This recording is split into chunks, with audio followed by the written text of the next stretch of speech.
오늘 저는 한 가지 질문으로 설교를 시작하려고 합니다. 신앙생활을 하면서 반드시 해야 하지만 동시에 행하기가 가장 어려운 것이 무엇일까요? 물론 여러 가지가 있겠지만은 그 중에 하나가 아마도 기도일 것입니다. 기도는 믿는 자라면 누구나 반드시 해야 하는 일입니다. 오죽했으면 신학자들이 기도를 우리의 호흡에 비유했겠습니까? 그러나 우리가 아는 대로 이 기도를 하는 것, 거기다 더하여 올바로 기도하는 것, 그것은 쉬운 일이 아니에요. 사실 여러분 주변을 둘러보면 기도는 모든 종교에 다 있습니다. 이 세상에 기도가 없는 종교는 없어요. 심지어 정화수를 떠놓고 미신을 믿는 자들도 열심히 기도합니다.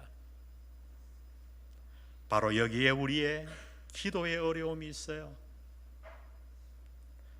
우리는 기도를 누구보다 열심히 해야 하지만 동시에 올바른 기도를 드려야 합니다. 미신적인 기도는 그저 내가 원하는 것만을 정성을 다해 열심을 다해 하면 되지만 우리의 기도는 전혀 그렇지 않아요. 우리는 열심과 동시에 올바른 기도를 드려야 합니다. 무엇을 위해 기도할 것인가? 사실 이 기도의 내용이 우리의 기도와 다른 모든 종교의 기도를 가르는 분수령이라고 할 수 있을 것입니다. 오늘 하나님은 이 중요성을 아시고 우리가 무엇을 위해 기도해야 하는가를 우리가 읽은 이 본문에 자세하게 기록해 놓으셨어요. 여러분, 우리는 도대체 무엇을 위해 간절히 열심히 기도해야 합니까? 특별히 이렇게 모두가 어려워하는 고난의 때에 우리는 무엇을 위해 기도해야 할까요? 하나님은 바울을 통해 이 고난의 때에 우리가 참 기도의 사람이 되기 위해 반드시 기도해야 될 두 가지 내용을 오늘 본문에서 말씀하십니다. 첫 번째, 우리가 반드시 해야 할 기도 제목, 우리 다 같이 한번 읽어보겠습니다. 시작. 지혜와 계시의 정신을 주셔서 하나님 알도록 기도해야 한다. 지혜와 계시의 정신을 내게 주셔서 하나님을 알도록 해 주옵소서. 이것이 우리가 기도해야 할 기도의 내용이에요. 17절을 보세요. 우리 주 예수 그리스도의 하나님 영광의 아버지께서 지혜와 계시의 영을 너희에게 주사 하나님을 알게 하시고, 우리가 이 땅에 살면서 여러 가지를 기도해야 하겠지만 그리스도인은 무엇보다 지혜와 계시의 영을 달라고 기도하라고 하나님은 가르쳐 주세요. 여기서 지혜와 계시의 영이 무엇인가를 놓고 신학자들은 양갈래로 쫙 갈라집니다. 어떤 신학자들은 이 영이 성령을 의미한다고 주장하고요, 또 한편의 신학자들은 이 영이 우리 안에 있는 영, 정신, 마음을 의미한다고 주장합니다. 무엇이 맞을까? 둘 다 맞아요. 어느 쪽을 택해도 상관이 없습니다. 저는 그러나 오늘 두 번째 해석, 즉 우리의 영으로 이 본문을 해석하면서 제 설교를 이어나가려고 합니다. 만일 우리가 이 지혜와 계시의 영을 우리 안에 있는 영으로 해석하면 이 기도는 바로 이런 기도가 되는 거예요. 하나님 아버지, 제가 영적인 것을 잘 깨달을 수 있도록 저에게 지혜로운 정신과 마음을 주셔서 제가 하나님을 더 깊이 잘 알 수 있도록 도와주옵소서. 이 기도예요. 그런데 여러분, 사실 이 기도가 좀 이상하지 않지 않습니까? 왜 우리가 하나님을 알도록 기도해야 하나요? 에베소 성도들은 하나님을 알지 못했던가? 아니지요. 그들은 이미 구원받아 하나님을 알고 있었어요. 그런데 왜 사도 바울은 에베소 성도들이 하나님을 알 수 있도록 지혜와 계시의 영을 그들에게 달라고 감옥 속에서도 그렇게 기도했을까요? 사실 여기에 사용된 헬라어 단어를 모르면 이 말씀을 올바로 이해하기가 매우 어려워요. 이 헬라어의 안다라는 단어는 정확하게 두 개로 나누어집니다. 두 개의 단어를 이 안다라는 용어에서 구분해서 사용해요. 첫 번째는 이 그노시스라는 단어인데, 이것은 알기는 알되 주로 지식적으로 아는 것을 많이 뜻합니다. 또 하나의 단어가 있는데, 그것은 이 그노시스라는 단어에 전치사를 붙여서 에피그노시스, 그렇게 표현한데, 이것은 어떤 알을 말하는가? 관계적이고 경험적인 알을 의미하는 거예요. 그러니까 그냥 단순히 내 지식만이 아니라, 정보만이 아니라, 거기에 더하여 나의 경험적으로, 관계적으로 누군가를 알 때 이 에피그노시스라는 단어를 헬라어는 구분하여 사용한 것입니다. 자, 멀리 갈 것 없이 예를 들어 여러분들이 유명한 TV에 나오는 연예인을 아는 것과 여러분의 부모님을 아는 것에는 큰 차이가 있을 거예요. 여러분이 유명 정치인을 아는 것과 여러분의 자녀들을 아는 것에 어찌 차이가 없겠습니까? 바로 이 차이를 말하는 거예요.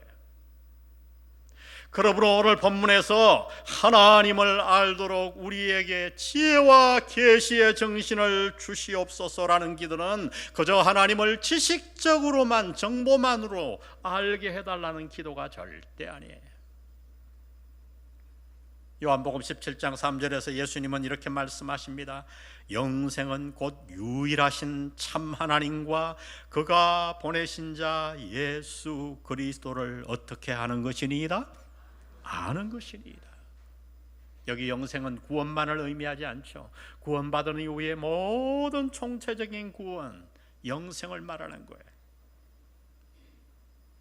여러분, 여기서 말씀하신 예수님의 안다라는 것은 지식적인 알미 아니죠. 왜냐하면 마귀도 하나님을 알고 예수님을 알잖아요.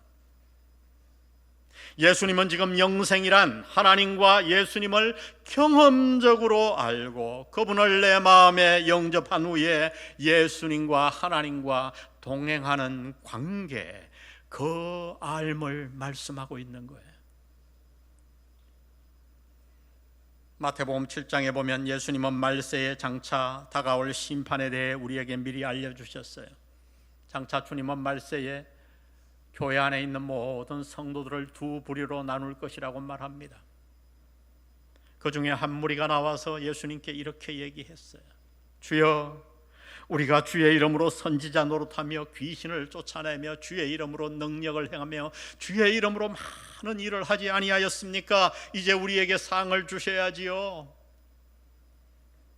그러자 주님이 그들에게 이렇게 말씀하십니다.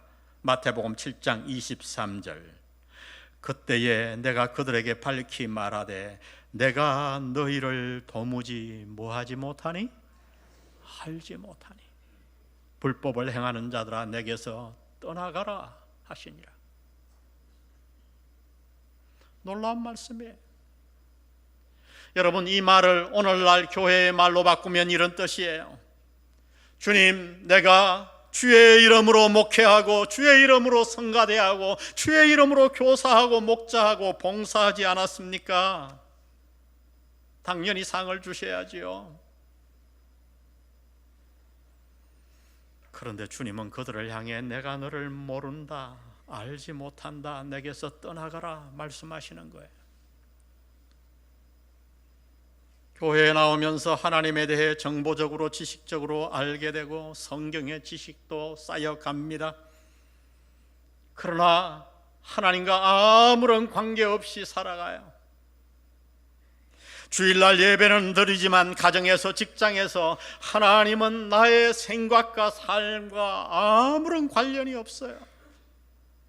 내가 돈을 쓸 때, 내가 자녀를 교육할 때, 배우자를 택할 때, 직장을 선택할 때 하나님은 내게 아무런 영향도 끼치지 않는 분이에요. 예배드리고 나가 내 삶을 살 때 하나님은 나와 아무런 상관이 없는 분이에요. 그들을 향해 주님은 내가 너를 도무지 모른다고 나를 떠나가라고 말씀하신 것입니다. 여러분, 이런 불행한 삶이 멀리 있는 것이 아니에요. 바로 우리 옆에 있어요. 바로 우리 옆에 있어요. 아니, 오늘 교회 안에 이런 자들이 점점 늘어나고 있습니다. 그래서 하나님은 오늘 우리에게 말씀하십니다. 얘들아, 무엇보다 너희는 이것을 위해 기도하거라. 오 주여, 내게 지혜와 계시의 정신과 마음을 주셔서 내 영을 깨워 주옵소서. 지식이 아니라 내 삶을 통해 내가 당신을 더 깊이 경험하기를 원합니다. 주여, 저의 영을 깨워주셔서 하나님과 깊은 관계 속에서 살아가게 도와 주옵소서. 여러분, 우리 모두 남은 생애 동안 이 기도를 드리지 않겠습니까? 아멘. 이것이 우리가 기도해야 할 내용이에요. 하나님, 지혜와 계시의 영으로 내 마음을 깨워주셔서 날이 가면 갈수록, 하루하루 지나가면 갈수록 하나님과의 관계가 더 가까워지게 도와주시고 당신의 뜻을 깊이 알게 도와주시고 말씀에 나타난 하나님의 마음을 깊이 알게 도와주셔서 하나님과 동행하게 하옵소서. 제가 하나님을 알기를 원하나이다. 우리 모두 이런 기도를 드리는 영한 공동체 되기를 주의 이름으로 축복합니다. 축복합니다. 우리는 지혜와 계시의 정신을 하나님이 내게 주셔서 하나님을 깊이 알 수 있도록 기도해야 합니다. 두 번째, 마지막으로 우리가 드려야 할 기도 다 같이 읽습니다. 시작.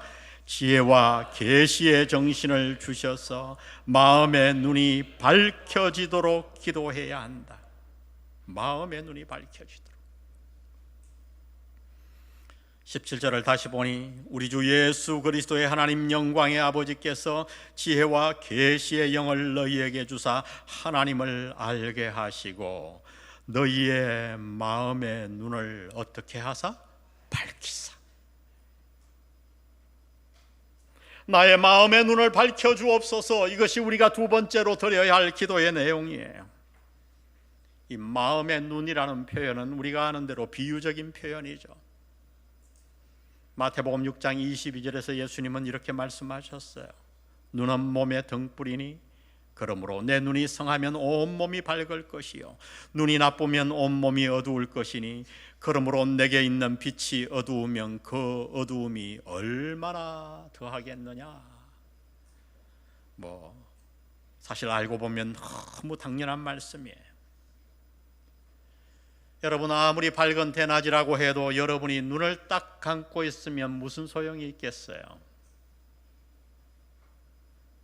대낮이라도 내가 눈을 감고 있으면 내게는 깜깜한 어두움이에요. 대낮이 아무런 소용이 없는 거예요. 주님은 우리의 마음의 눈이 어두워지면 우리의 인생이 다 소용없고 이렇게 깜깜해진다고 말씀하는 거예요. 그러면 여기서 예수님이 말씀하신 마음의 눈은 도대체 무슨 의미일까요? 우리는 이것을 알기 위해 좌우 전후 문맥을 잘 살펴보아야 돼요. 주님은 이 마음의 눈을 말씀하시기 전에 먼저 어떤 설교를 하고 계셨는가? 6장 19절, 마태복음 6장 19절에 보니 너희를 위하여 보물을 땅에 쌓아두지 말라. 오직 너희를 위하여 보물을 하늘에 쌓아두라. 그리고 나서 마음의 눈을 말씀하시고 그 다음에 너희가 재물과 하나님을 겸하여 섬길 수 없다 이렇게 말씀하신 거예요. 그렇다면 이 문맥으로 볼 때 여기서 예수님이 말씀하신 마음의 눈은 어떤 의미인가? 바로 우리가 이 땅을 살아가는 동안 우리 마음 안에 품는 가치관이에요. 가치관. 여러분, 오늘 우리는 정말 마음의 눈이 어두워지는 사회에 살고 있어요. 제가 오래전에 이미 한번 말씀드린 이 프랑스의 짧은 소설 다시 한번 말씀드립니다. 한 도둑이 비싼 양복 가게 들어가서 다 떨어진 바지를 탁 입고 새 옷을 맞는가 입어보는 척하더니 도망을 갔어요. 주인이 따라 나가야죠. 마침 앞에 경찰관이 있습니다. 얘기를 하고 따라가며 경찰관이 서라 쏜다. 근데 여러분, 양복 바지 하나 때문에 위를 쏴서 죽일 수는 없잖아요. 다리를 쏘려고 딱 하니까 주인이 옆에서 안 됩니다. 위를 쏘세요. 위를 쏘세요. 왜 그래요? 양복 바지에 구멍 날까 봐. 이 소설가들이 왜 이런 소설을 쓰죠? 우리 현대인의 잘못된 가치관을 고발하고 있는 거예요. 여러분, 지금 우리는 매우 마음의 눈이 어두워지는 시대에 살고 있어요. 여러분, 아무리 내가 열심히 신앙생활을 한다고 해도 이 가치관이 잘못되면 우리의 삶은 깜깜해질 수밖에 없어요. 그래서 주님은 우리가 기도해야 할 것들이 많지만은 특별히 이 문제를 놓고 심각하게 기도하라고 말씀하시는 것입니다. 주님, 저와 내 자녀들의 마음의 눈을 밝혀 주옵소서. 우리가 이 땅에 사는 동안, 내 자녀가 이 험난한 세상을 사는 동안 올바른 가치관을 마음에 품고 살아가도록 인도하여 주옵소서.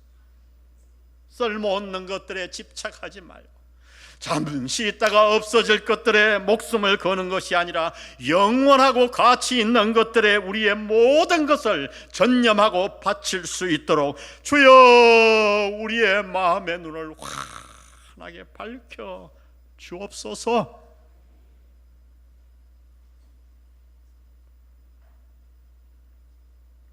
그러면 우리는 왜 이렇게 마음의 눈을 밝혀달라고 기도해야 할까요? 그 이유와 목적을 바울은 이렇게 세 가지로 밝혀놓았어요. 18절에 보세요.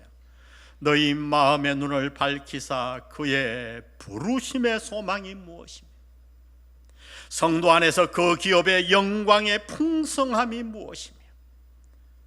우리 19절 다 같이 읽습니다. 시작.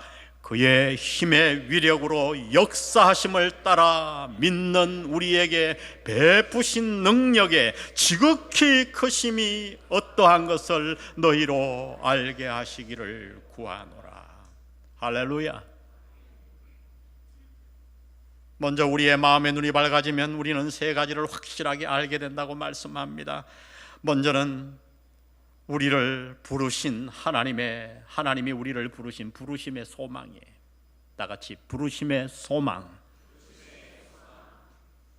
바울은 우리가 받은 구원을 설명하면서 우리의 부르심에 대해 이렇게 설명해 주었죠. 제가 한 달 전에 에베소서 전반부를 이미 설교했습니다. 1장 4절을 다시 보세요. 곧 창세전에 그리스도 안에서 우리를 택하사 우리로 사랑 안에서 그 앞에 거룩하고 흠이 없게 하시려고 그 기쁘신 뜻대로 우리를 예정하사 예수 그리스도로 말미암아 자기의 아들들이 되게 하셨으니. 우리를 부르심과 기업의 풍성함을 설명하는 거예요. 하나님이 창세전에 우리를 택하시고 부르셨어요. 여러분, 하나님의 부르심은 우연이 아닙니다. 우리의 만남도 우연이 아닐진데 하물며 하나님이 우리를 부르신 부르심이 어떻게 우연일 수가 있겠어요? 우리는 어쩌다가 좋은 성도 만나 전도받아 우연히 이곳에 있다고 가끔 생각합니다. 그러나 여러분, 그것은 전혀 사실이 아니에요. 우리가 이곳에 나와 하나님을 믿고 구원을 받아 이렇게 예배를 드리고 있는 이유는 그분이 창세전에 우리를 택하셨고 구원하기로 작정하신 후에 어느 날 때가 되어 전도인을 통해 우리를 부르셨기 때문인 줄 믿습니다. 여러분이 이 사실을 믿으세요. 하나님이 당신을 이 세상을 짓기도 전에 미리 아셨어요. 그리고 구원하시기로 작정하셨어요. 그러면 그분이 그 작정하신 세월이 흘러 어느 날 전도인을 보내 여러분을 어떻게 하셨는가? 부르신 거예요. 부르신 거예요.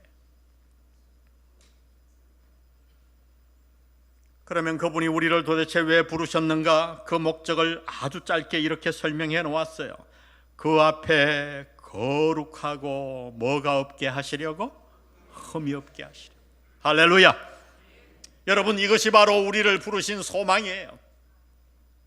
우리가 붙들어야 할 소망이에요. 우리의 마음의 눈이 밝아지기 시작하면 이 소망이 보여요. 그 소망은 무엇인가? 내가 하나님의 이 놀라운 부르심에, 기업의 영광에 합당하게 살게 하는, 살고 싶어 하는, 살아야 할 그 소망이, 거룩하고 흠이 없게 하는 소망이 우리 눈에 환하게 보여요. 여러분, 이런 소망을 가져보았나요? 아마 우리 모두 몇 번은 가져보았을 거예요. 그런데 왜 많은 성도들이 이 소망을 계속 붙들지 않나요? 그 이유는 우리가 너무 자주 넘어지기 때문이죠. 실패하고 돌아와 일어섰다가 또 가서 죄 짓고 일어섰다가 또 넘어지고 또 넘어지고 또 넘어지고. 그래서 결국 너무나 많은 성도들이 이 소망을 마음 저 구석에 몰아넣은 채 그저 살아갑니다. 나는 안 돼. 내가 어떻게 거룩하게 돼? 내가 어떻게 흠이 없게 돼? 그러나 여러분, 이것은 사탄에게 완전히 속는 거예요. 하나님이 우리에게 주신 소망은 너무나 확실합니다. 왜냐하면 내가 거룩해지는 이 소망이 저와 여러분에게 달려있는 게 아니에요. 부르신 분이 하나님이시기 때문에 우리를 거룩하게 만드실 분도 하나님이신 줄 믿습니다. 나는 부족하고 나는 넘어져도 나를 부르신 분이 하나님이시니 그분이 언젠가 나를 거룩하게 만들 줄로 믿으시기 바랍니다. 우리는 이 소망을 굳게 붙들어야 돼요. 하나님의 기업의 풍성함을 날마다 마음의 눈을 밝혀 바라보아야 돼요. 비록 나는 실패하지만, 이 세상이 나를 다 이기는 것 같지만, 하나님이 지금도 살아계셔서 내게 베푸시는 능력이 얼마나 큰가를 우리는 마음의 눈을 떠서 밝히 보아야 할 줄로 믿습니다. 여러분, 열왕기하 6장에 보면 아람 왕이 엘리사를 포로로 잡아오기 위해서 군대를 보냈어요. 어느 날 도단 성읍에 거하는데 일어나 보니, 그 사환이 보니 말이죠, 쫙 아람 군대가 둘러섰거든요. 그 사환이 얘기합니다. 오 주여, 우리는 이제 망했습니다. 다 죽었습니다. 그때 엘리사가 나와서 그 종을 위해 기도합니다. 그랬더니 뭐가 보여요? 그 군대와 그들의 사이에 하나님의 군대가 확 진을 치고 있는 거예요. 할렐루야. 하나님 살아계심을 믿습니까? 그리스도를 죽은 자 가운데서 부활케 하신 그 하나님의 능력이 얼마나 큰가를 우리는 무엇을 통해 알 수 있는가? 기도 시간에 나아가 주여 내 마음의 눈을 밝혀주셔서 세상만 보지 말게 하시고 천군 천사가 내 옆에 서고 거룩하신 하나님의 군대가 나를 에워싸고 있는 것을 날마다 보게 하여 주옵소서.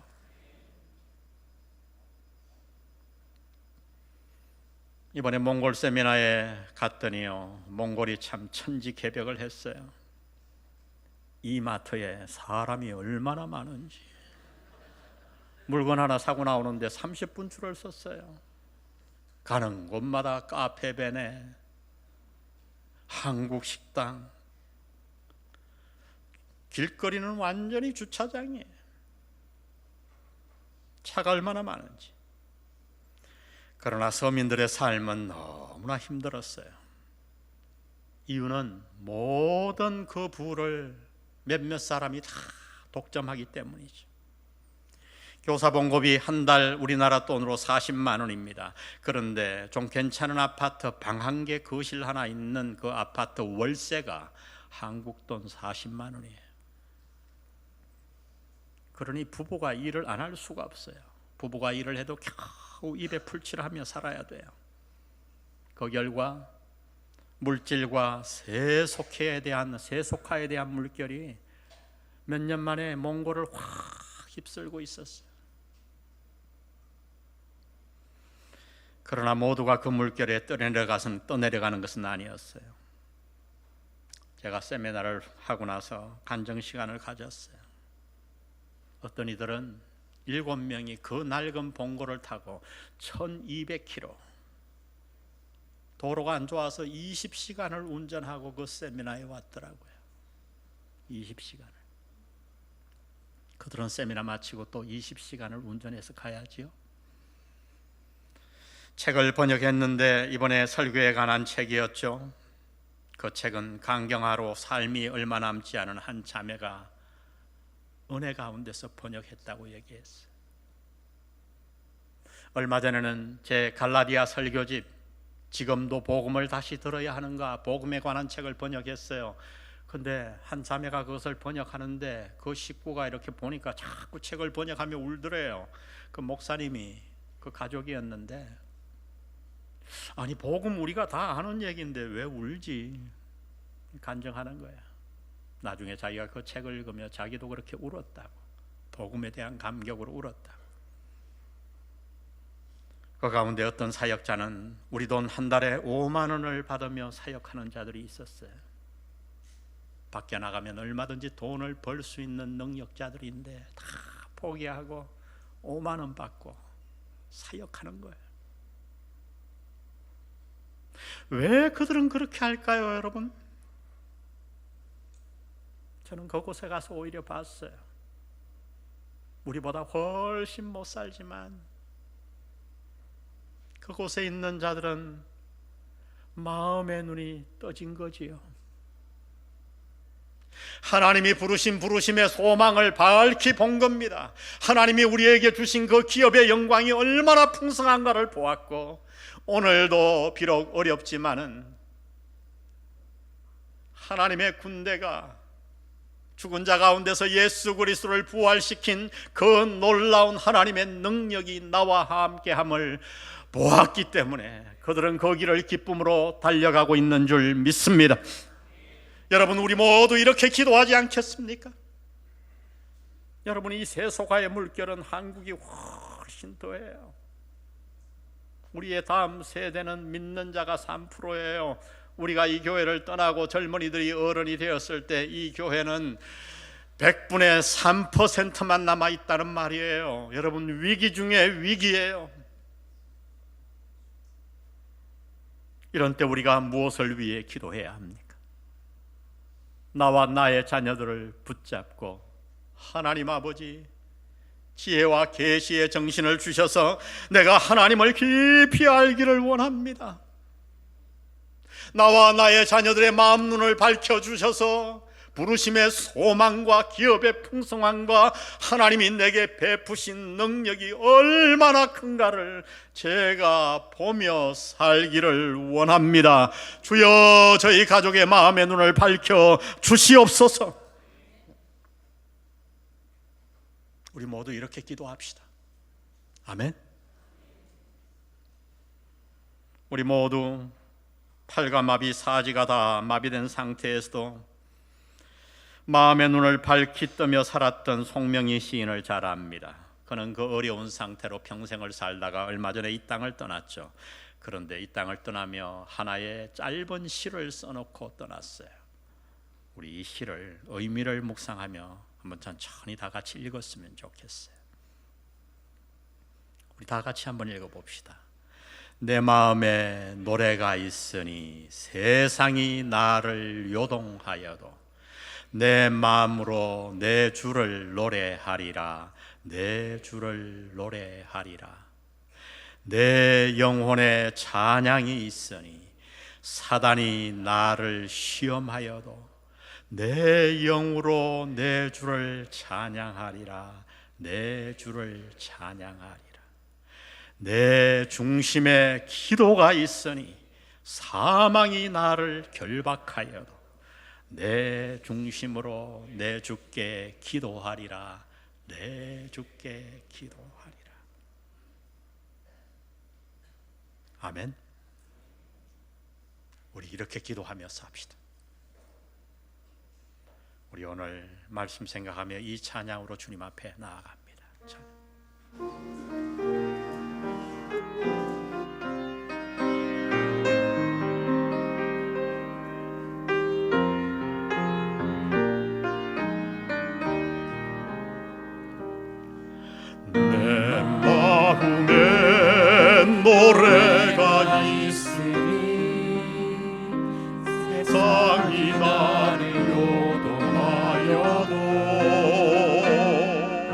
내 마음으로 내 주를 노래하리라.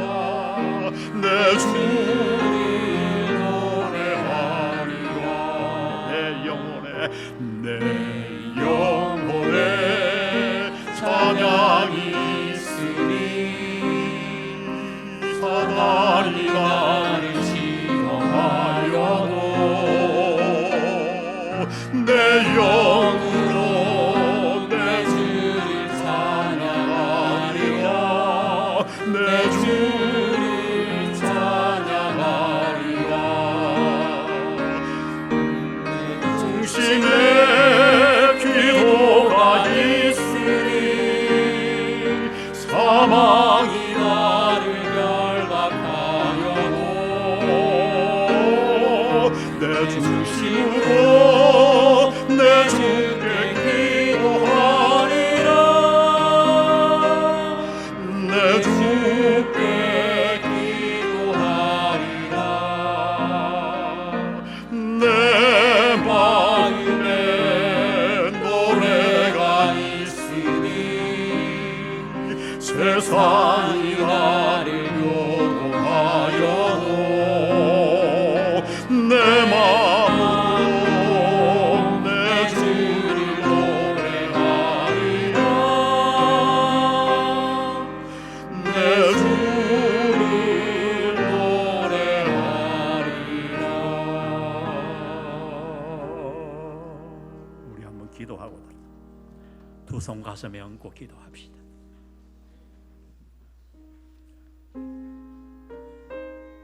여러분의 얹은 그 두 가슴에 이 시간 여러분의 자녀를 안으십시오. 손주 손녀들을 안으십시오. 그리고 이렇게 기도하지 않겠습니까? 주여, 우리 가족에게, 내 자손들에게 지혜와 계시의 정신을 이 시간에 허락하셔서 당신을 깊이 알게 도와주옵소서. 우리 가족의 눈을 밝혀주셔서 하나님이 나를 부르신 그 부르심의 소망을 날마다 바라보게 도와주시고 기업의 풍성함을 알게 하시고, 주여, 지금도 살아계셔서 나와 함께 하시는 베푸신 하나님의 능력이 얼마나 큰가를 밝히 보며 이 세상을 이기며 살게 하옵소서. 우리 시간 다 같이 가슴에 손 얹고 기도합니다. 기도하겠습니다.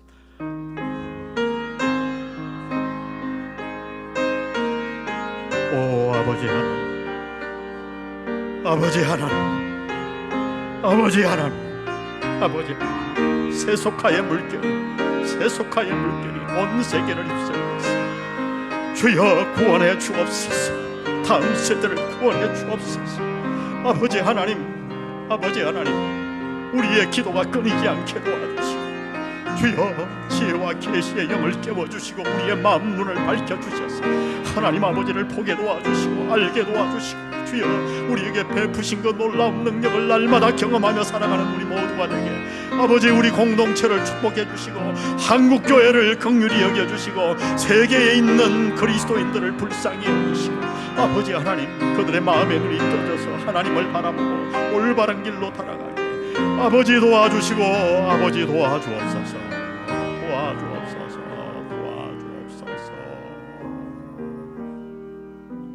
내 중심에 기도가 있으니 찬양합시다. 내 중심에 기도가 있으니 사망이 나를 결박하여 내 중심으로 내 주께 기도하리라.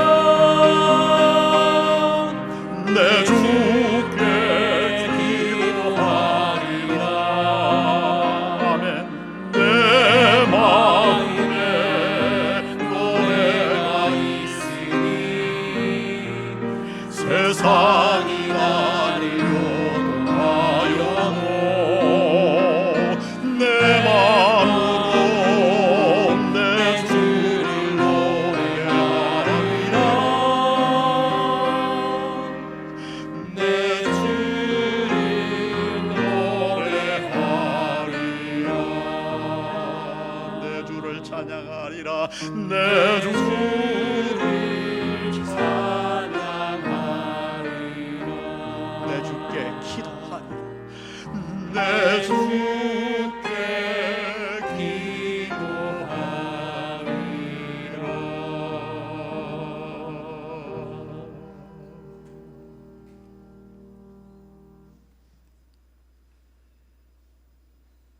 아버지, 우리 공동체가 예배의 시간에 나와 이 시간 간절한 한 마음으로 기도합니다. 나와 우리 가족이 하나님을 알기 원합니다. 나와 우리 자손들이 마음의 눈을 밝히 떠서 우리가 바라봐야 할 소망과 기업의 풍성함과 지금도 나와 함께 하시는 하나님의 능력의 그 크심이 얼마나 대단한가를 날마다 바르기를 원하오니 주여 우리의 마음의 눈을 밝혀 주옵소서. 성부, 성자, 성령의 은혜가 오늘 남은 평생 이 기도로 말미암아 나와 나의 자손과 가족들을 구원하기로 결단하는 영한 성도들에게 함께 하시기를 예수님의 이름으로 축원합니다.